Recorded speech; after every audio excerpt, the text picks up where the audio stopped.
Magandang gabi, Luzon, Visayas at Mindanao.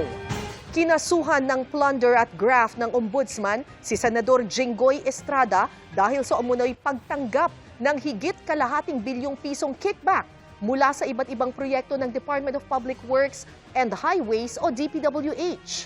Kinasuhan din ng umunoy kasabwat na sina dating DPWH Secretary Manuel Bonoan at mga opisyal ng DPWH National Capital Region. Inaantabayanan na ang paglalabas na arrest warrant ng Sandigan Bayan para sa mga kasong ito na walang piyansa. Nakatutok si Joseph Moro.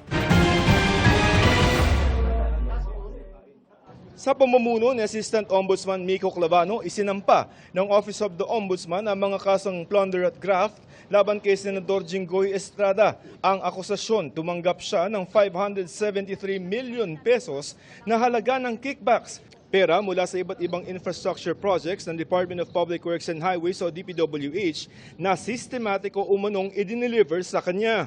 Our evaluation shows that substantial public funds were deliberately funneled into designated infrastructure projects in exchange for predetermined commission fees or kickbacks. Case records point to an accumulated sum of illicit payouts amounting to an aggregate sum of over 573 million pesos, which were systematically delivered to the principal respondent, Senator Jinggoy Estrada.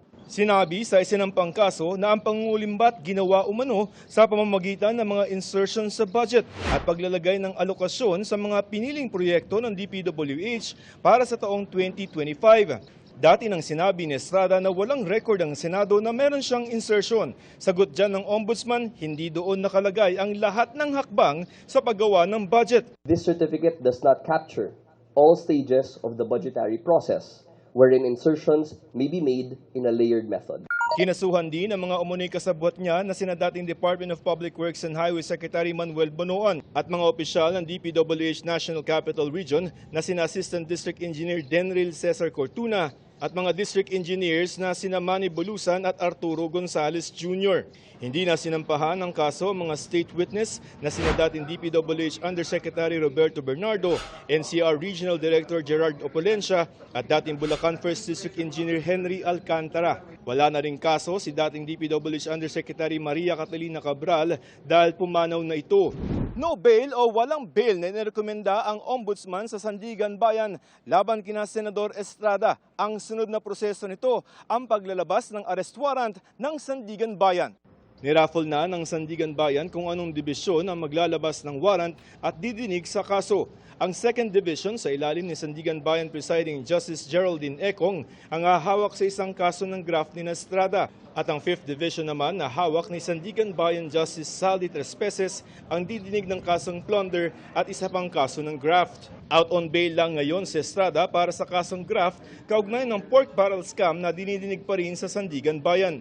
Hindi sumagot ang Ombudsman kung pwedeng humingi ng saklolo si Estrada sa Senado kung may lalabas na arrest warrant laban sa kanya.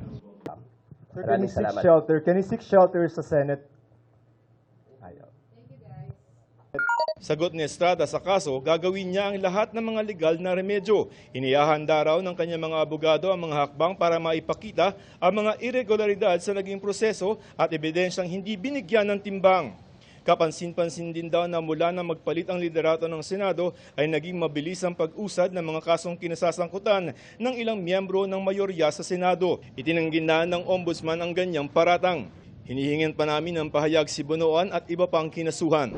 Joseph Morong, Nakatutok 24 Oras.